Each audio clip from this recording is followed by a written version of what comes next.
Welcome back. Today, here in the shop, we are back on the 26 Oakland. We're going to do some work under the car, but we have a wonderful, wonderful story also to share with you about the history of this car and the family history, and Dad just opens up and shares a lot. So a little bit of hands-on and a little bit of information with some history lesson. Just stick around. I hope you enjoy this. I'm Mike, and this is My Car Shop. Working out of a 100-year-old refurbished barn, bringing 35 years of experience to projects considered beyond repair. Vision, creativity, and problem solving are essential tools in this place. Watch as we transform junk into polished metal miracles. This is My Car's Shop. I omitted it in the beginning, but we have a little surprise for you to start this episode out with. And I actually was able to surprise Dad. Joe and I were able to accomplish something on this car while he was here, and we'll just let that remain a deep, dark secret. But let's just watch it and see if you can figure it out, and then we'll go from there. Hands on the car, and then Dad shares a lot about the family history on this car and just some other things.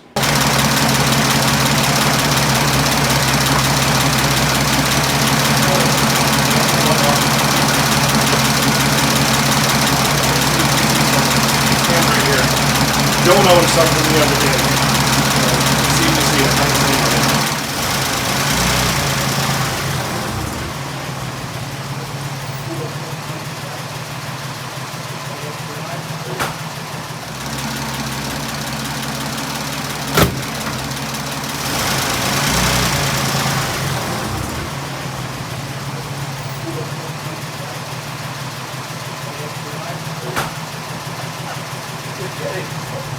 What happened?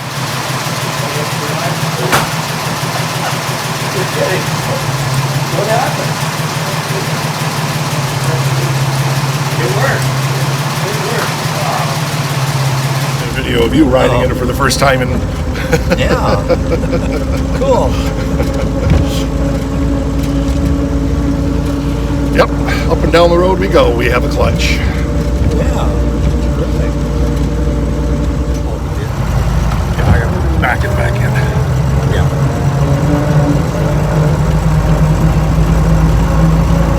Hear those straight cut gears in the transmission.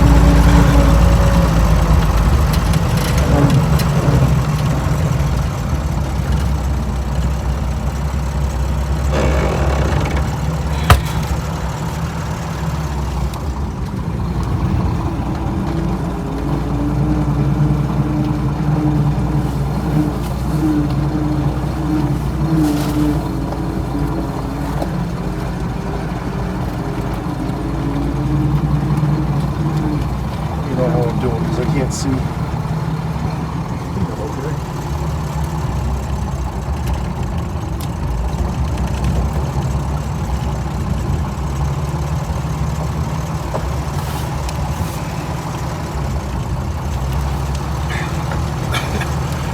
little too far that way.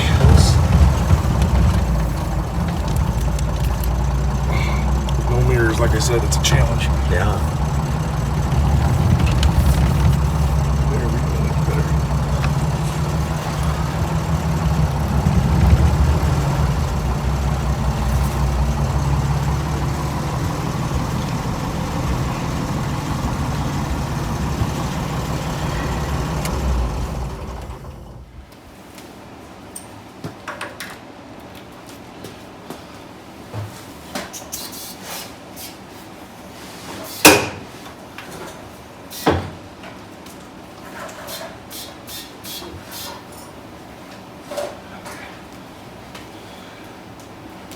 When you're done under there, let me know and I'll raise this up.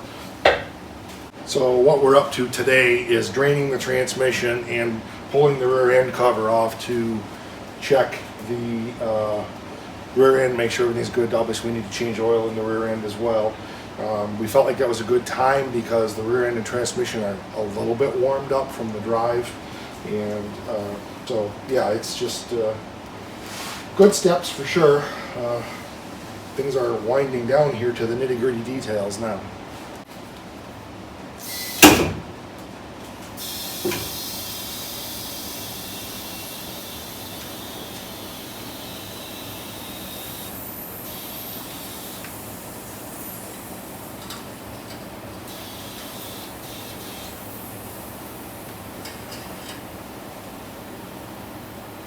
Oh, that works so much better. Okay, so we'll get some jack stands under there and get this out of the way.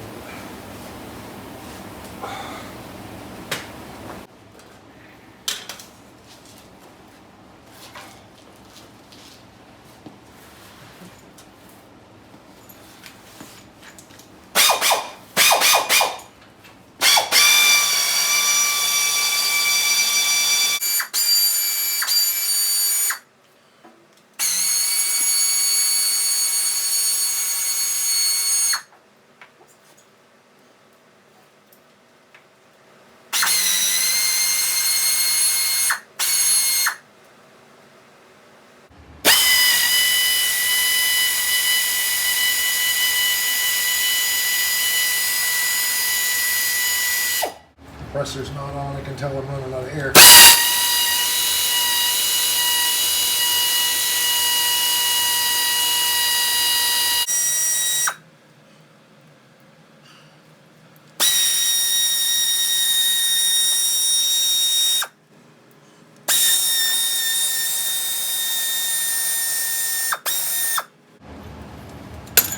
I think I've seen a rear end like this once before. It's got both the gear loads from the front and the cover on the back. I'm wondering if it was the 57 Chevy that was this way. It's neat. It's kind of unique for sure.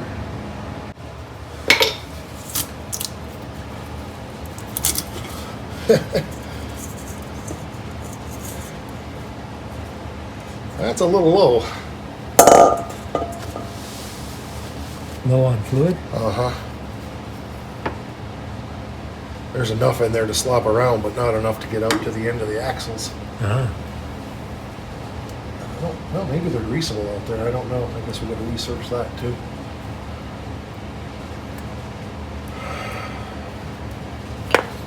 Well.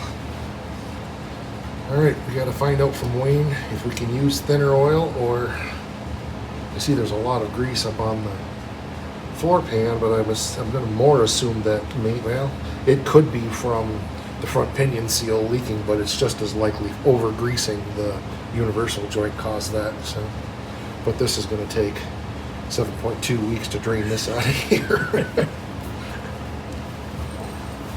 We'll probably get a scooper thing and scoop that out of there as much as we can.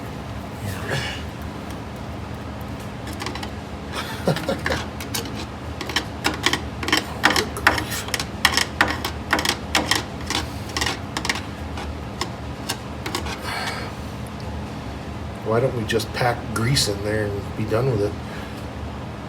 Kind of reminds me of, what was it,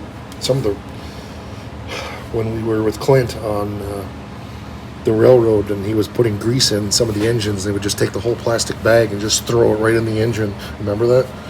Oh. And you open the valve cover up because the engine needed more lubrication because they used thick oil like this, and you just throw these plastic bags full right in the engine. Just throw a couple bags in here. Plastic and all, huh? Plastic and all, yep.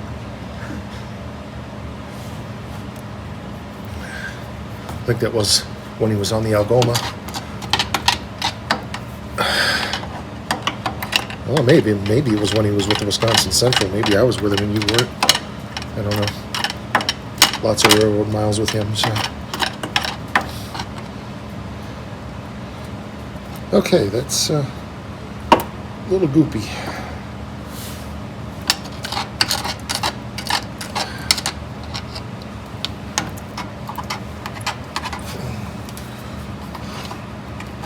Nice thing is I'm not seeing any chunks or anything. I don't think so. When I say that, and there's a chunk. That's just dirt. Is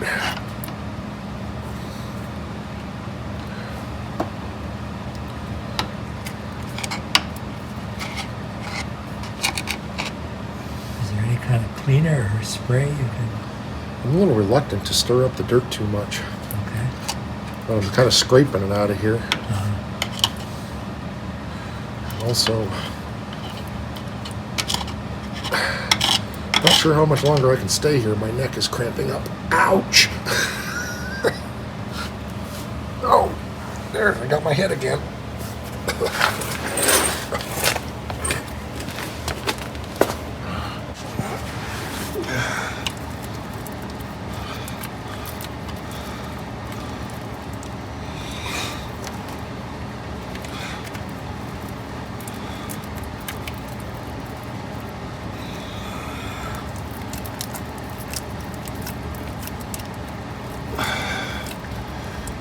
Definitely a bunch of sludge in the bottom of this thing.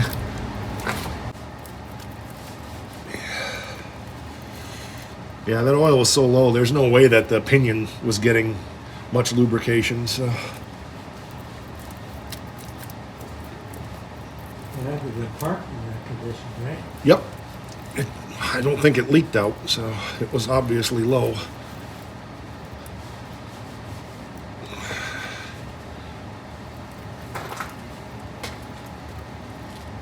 Looks like the transmission is slowly stopping.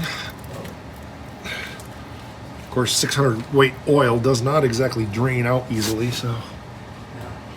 Yeah. All right, that's probably about as good as we're gonna do without a rag next, so. Pardon? I said I dug a lot of that out of there with my hand with this glove, but we'll have to get a rag and try to clean more of it out of there. Okay.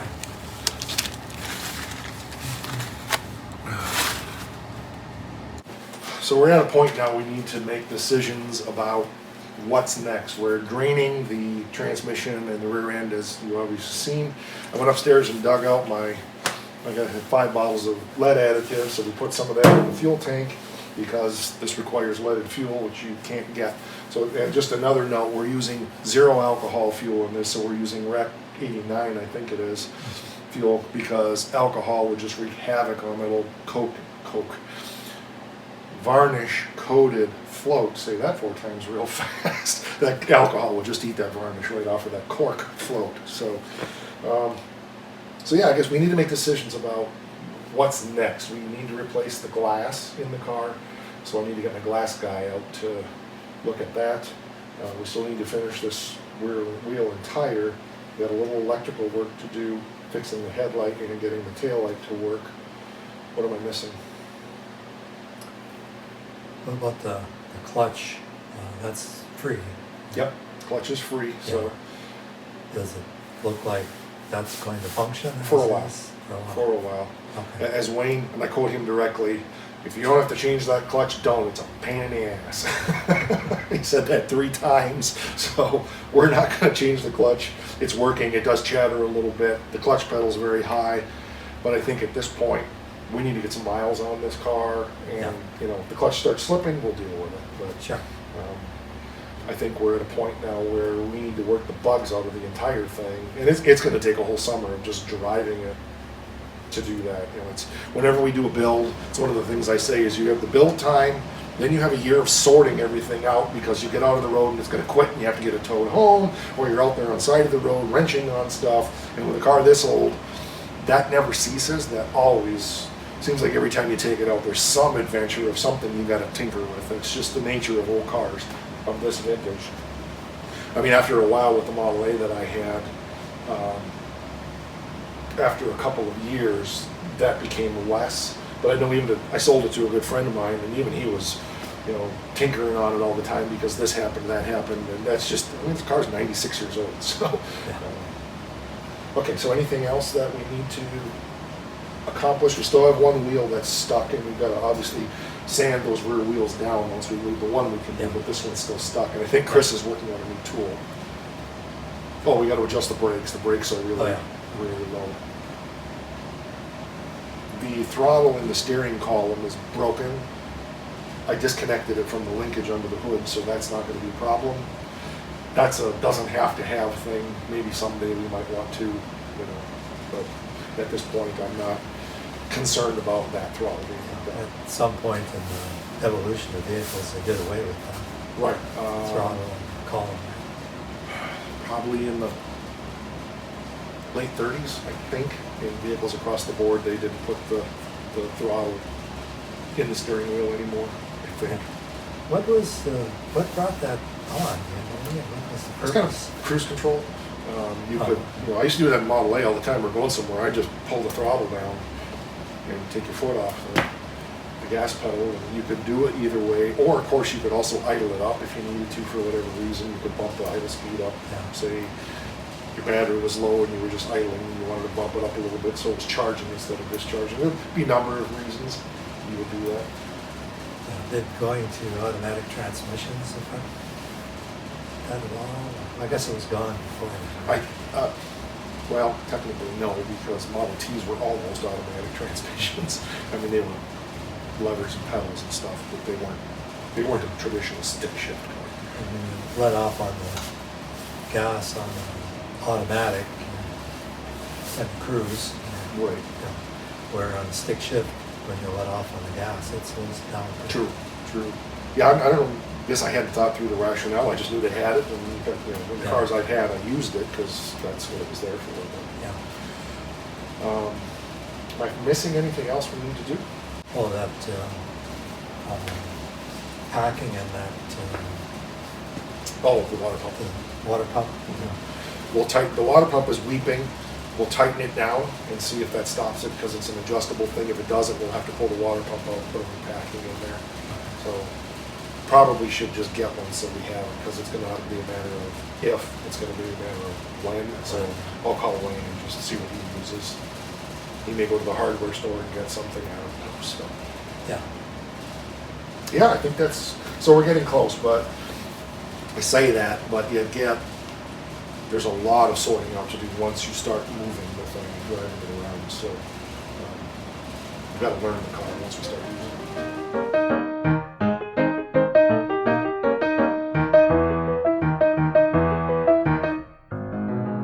We have talked for a while about probing your brain, your memories. You're the only living person who's ever ridden in this car, and you were not quite 3 when it was taken off the road. So Right. until today, you have no memories of riding in the car, obviously. But I thought it would be good to get down on video your memories of your life with the car because it's been in your wheelhouse your entire life, my entire life.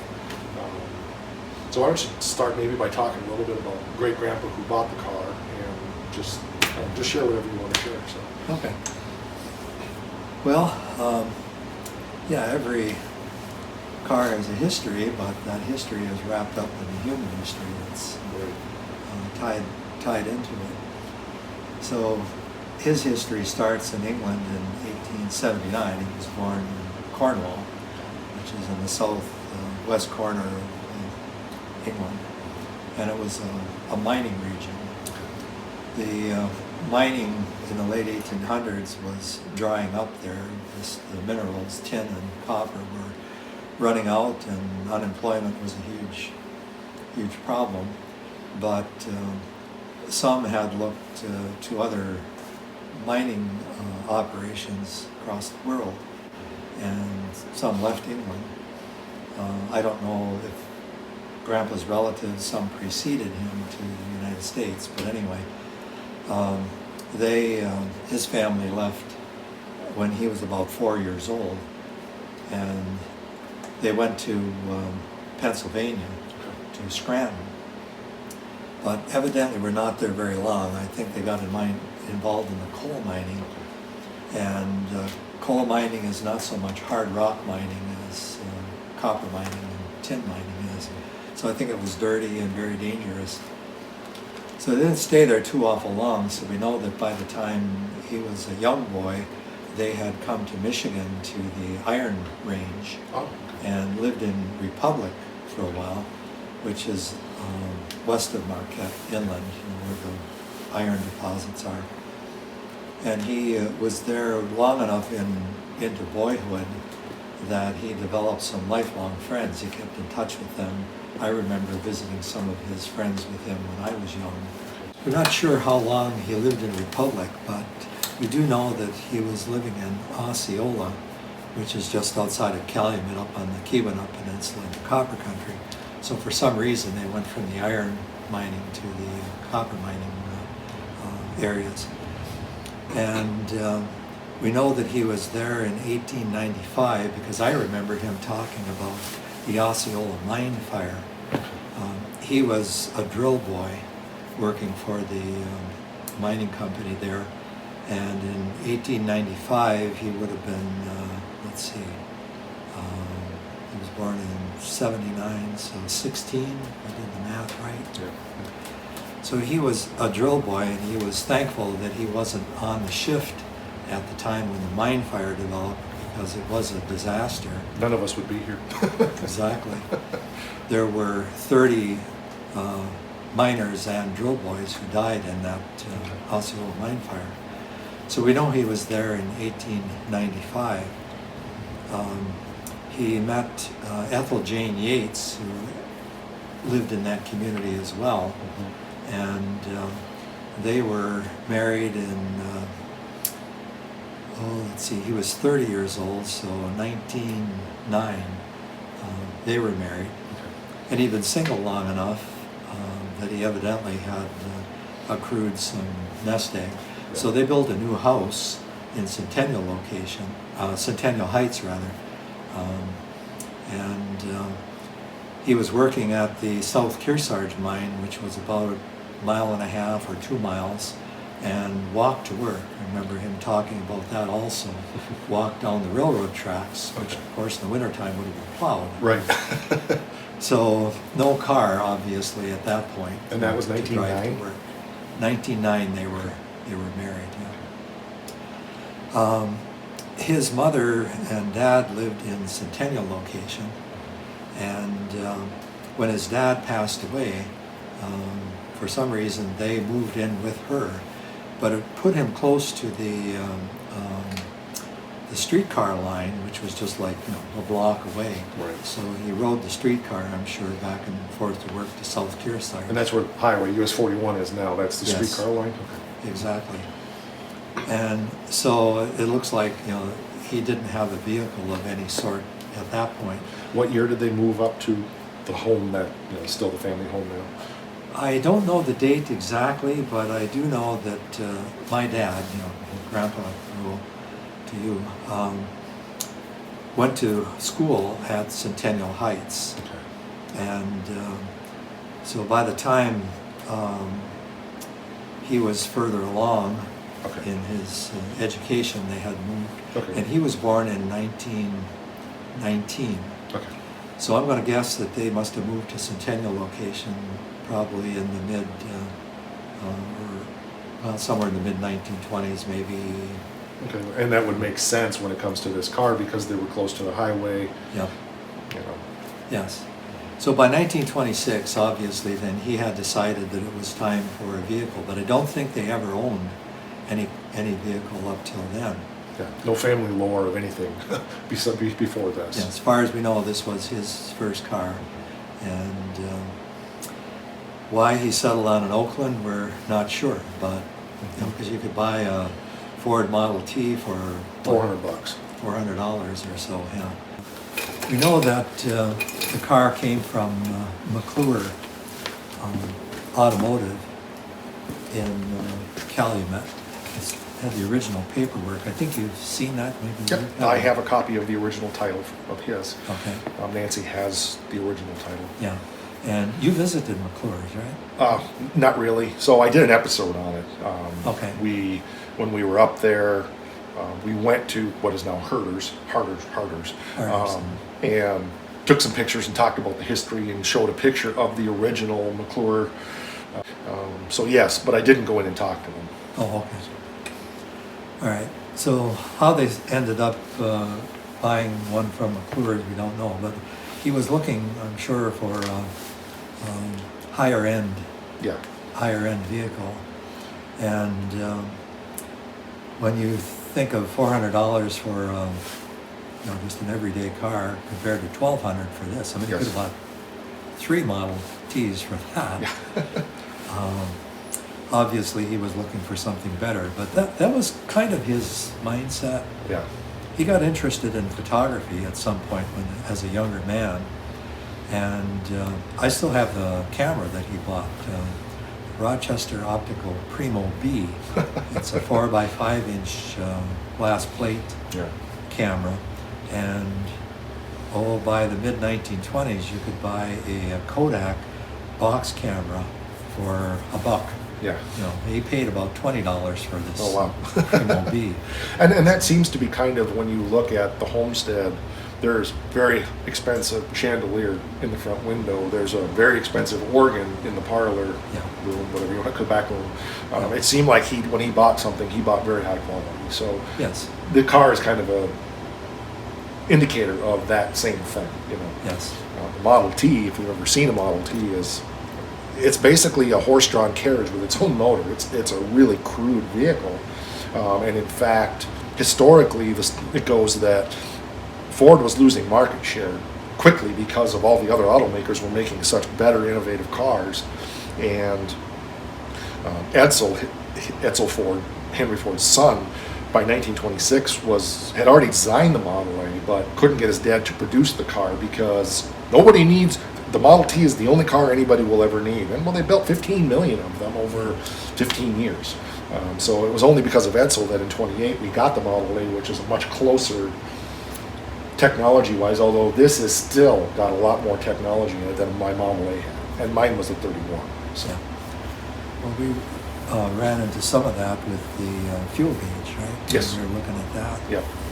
That evidently, having the fuel gauge on the dashboard in the car was a fairly Yep. development at that point. As far as I know, I mean, I'm not familiar with every car out there, but I think, and even some of the Oaklands didn't have that. I talked to a few Oakland guys, and they have a little, like you see in a snowmobile, it's a float with a needle that shows you what the gas gauge is, but you got to stand behind the car to see it. Yeah.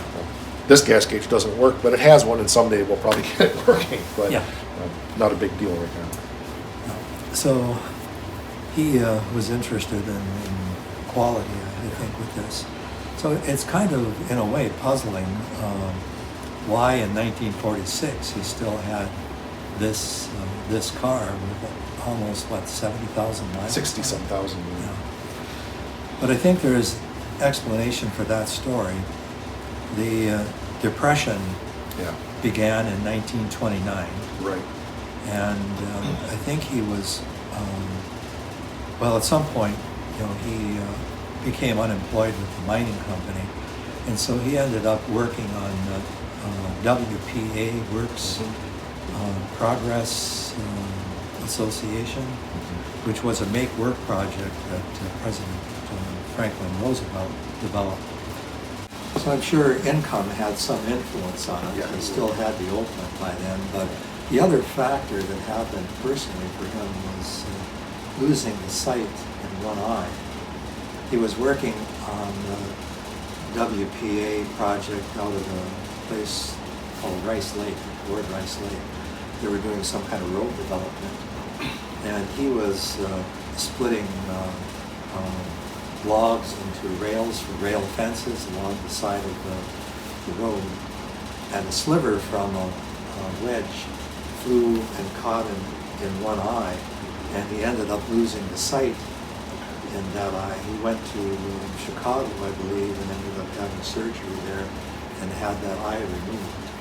And I think through some disability, but it was a minimal income for him. And I had forgotten about the Depression. I mean, I never forget about it, but I just didn't make that, till right now, I didn't make that connection that he probably never bought another car because both he was injured and there was no work to be had. And just as a side note, there are 2 gas ration stamps in the windshield of that car from the Depression. We have to unfortunately replace the windshield, but we're going to cut that out and put it in a frame or something to have for the future. So anyway, a little side note. So I think that was one of the reasons why he hung onto that car for as long as he did. It was Depression era. He was on disability, and so I think it was a matter of trying to keep this vehicle running as long as he could. And as we've seen, it kind of came to the end of the road for that. By 1946, it was in a condition that, Way worse condition than any of us were led to believe, I guess. We didn't expect to find a loose rod in the engine, valves shot, and every other number of things that I can't even remember now. We've done so much. So. But my guess is, knowing his dedication to quality, Right. that he would have replaced this vehicle. And you're probably the only one in the immediate family, at least, that is old enough to remember him at all. I don't, Nancy's younger than you, so I don't know if she would have any memories of him when Richard was born by the time he died. So that's, not only memories of the car, but memories of great grandpa as well, or things that you have that nobody else does. So it was parked in the garage when I was growing up. It was up on blocks. Yeah. I think, my dad was living at home, unmarried young man, and So he became the family driver after Grandpa lost the sight in his eye. And eventually then when it got to the point where it needed major repair work, he just bought another car. He bought a 1928 Chevy. And evidently that needed some work, because there's a note in Grandpa's diary that... Great-grandpa's diary. Yeah, great-grandpa's diary. Just so we have the generations right. Yes, keep this straight.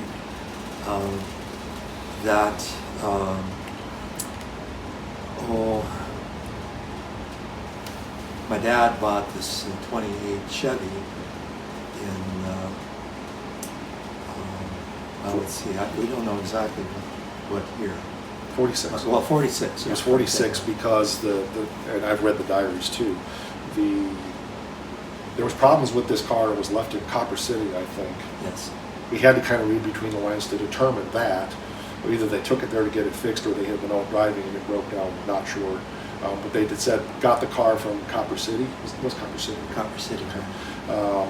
And so we kind of had the feeling that the car was brought home and wasn't driven after that. And then there's an entry in the diary, and he was just like bullet items, very short sentences and paragraphs, unfortunately. But something about Cecil, my grandpa, bought a car, and then a couple of entries about helping him work on that car to be able to drive it. Yeah. That was in 1946, and the car he bought was a 28 Chevy. Right. Yeah, so, and they had to do some work to that evidently right after. No notes on what was done, but Right. So this car was sidelined then and parked in the garage in 1946. and as far as you know, it was never taken out of the garage until it was moved to the new garage in Right. the 90s, or 2000, 90s, I think it was. And I used to play in it. I remember the gear shift knob, The blue marble. green, I think it was.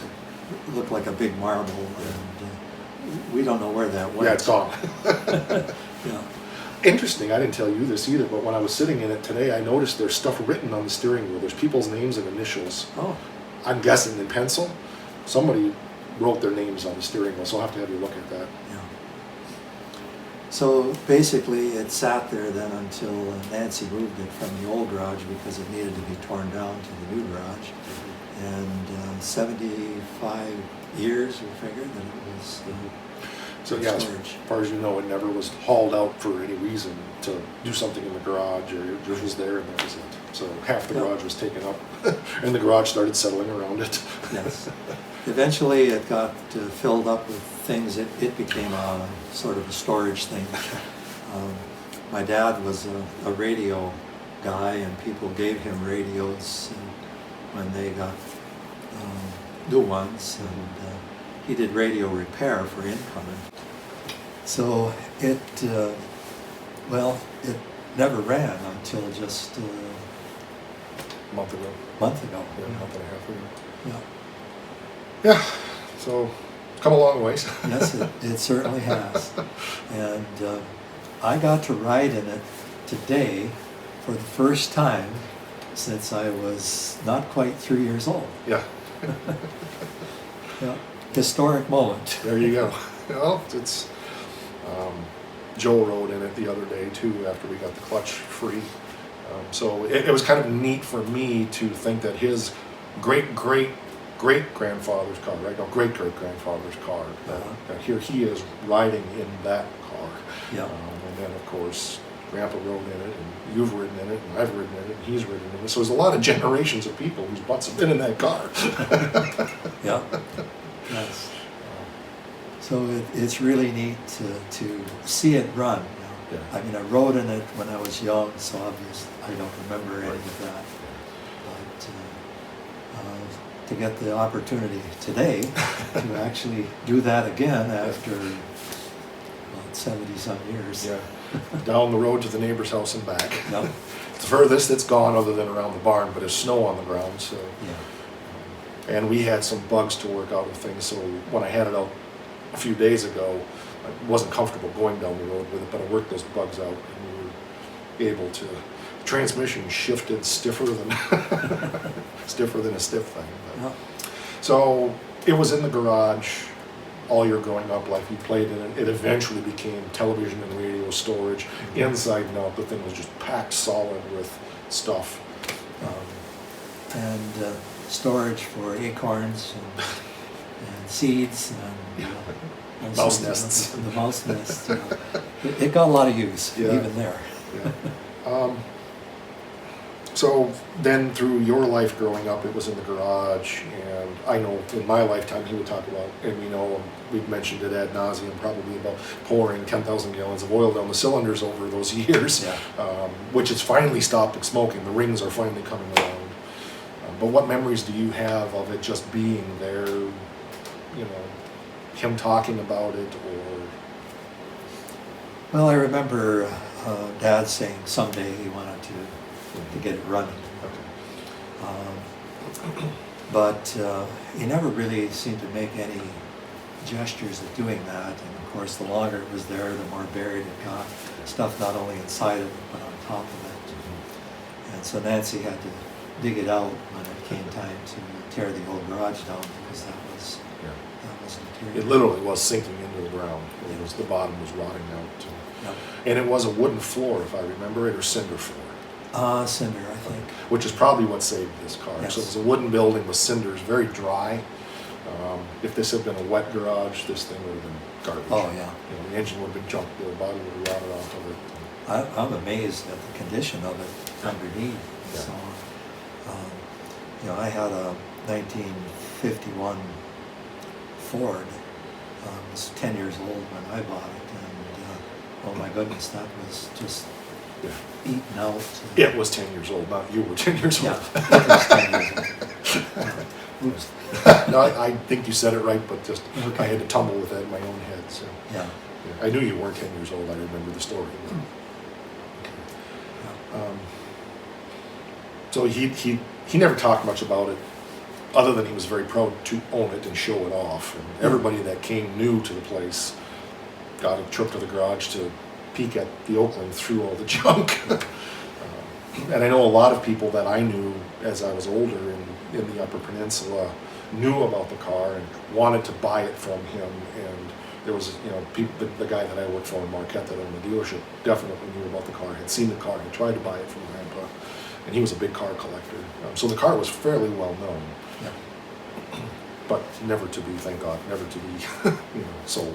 Well, I think, you know, he tended to be very nostalgic about things and kept a Yeah. lot of old things anyway.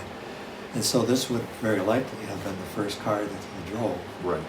And I think he was the family chauffeur Right. for a while when he was growing up. So I think it had a lot of meaning and significance to him Yeah.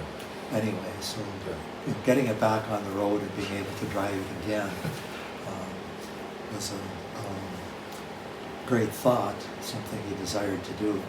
But at the same time, I think he knew the extent of He had to. the problems with it. He had to have. I mean, it had to be knocking like crazy, which is, I thought at first it was the valves were so bad. But once we got underneath and found that rod that was loose, Yeah. which I still don't know why, we're going to keep a very close eye on that. I think that was probably beyond his ability to fix. I think if it had an insert bearing crank in it, he probably would have been able to do it. But with the poured Babbitt and the cost of that work, finding somebody to do that, the machining required, it probably was just beyond his skill set to get it accomplished. So, and cost-wise. Sure. And it was a high-end car. Yeah. That's United States. So. Yeah.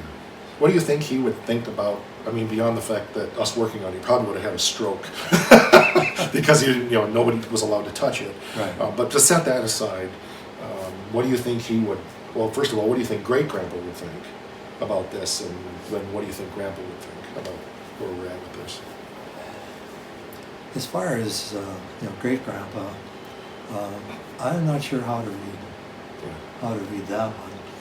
I think once grandpa got over the trauma of somebody messing with it, I think once he got over that, he would be thrilled with the fact to think that it's running and that it could be put back on the road.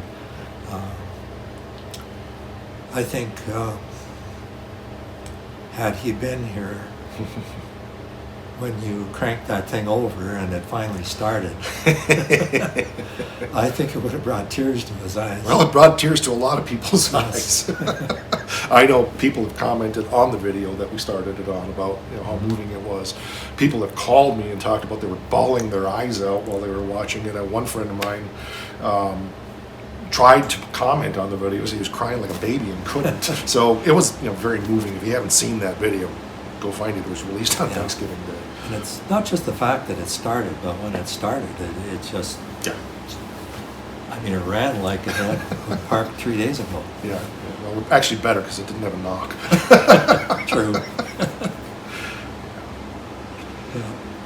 Yeah, I've thought about him with this a lot, and you know, he was very protective, and particularly anything that I would be trying to do, he was rather naggy about sometimes. But and I'm being a little bit sarcastic there. He just had, you know, he was very cautious about everything. Yes. So he would never have let anybody touch it had he been alive, I'm sure. But setting all that aside, I hope that he would be thrilled that it was finally. Oh, I'm sure he would, because this is what he aspired to do. Yeah. You know, to someday be able to get it up and running and drive it again. Yeah.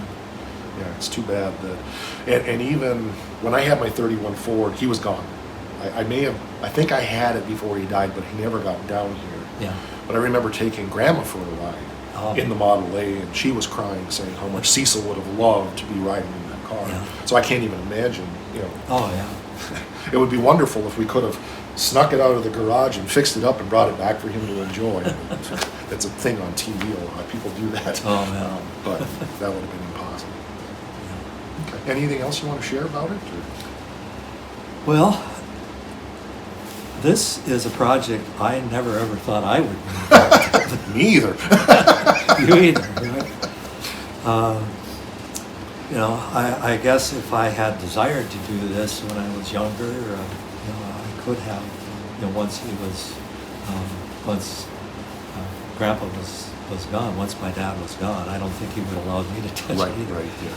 And I understand that, but I think it wasn't something that was particularly on my radar, and I never thought I was going to be involved in this at this point. But it's been a thrill. Yeah, it's been fun. And, Yes. You know, I've just not worked on it much when you're not here, just because of the experience of doing it together. It's been good. Yeah, and this is in a way ideal for me because I don't have the knowledge to do this sort of thing, so I get to look over your shoulder and to enjoy the work of it without the stress or responsibility of making it work. Yeah. I'm glad that my 40 plus years of automotive experience can be applied to this thing. I've been very fortunate that I've worked on this stuff since I was in college. I worked in a hot rod shop where we had cars of this vintage, not hot rodded, antique cars. And so I started out my automotive career very early working on this stuff and have worked on old stuff as well as everything in between. And obviously in this car there's things that are different that you have to learn, but just being able to apply that 40 years of experience to this family treasure has been good. So. Yeah, and it was a thrill this morning after 75 years.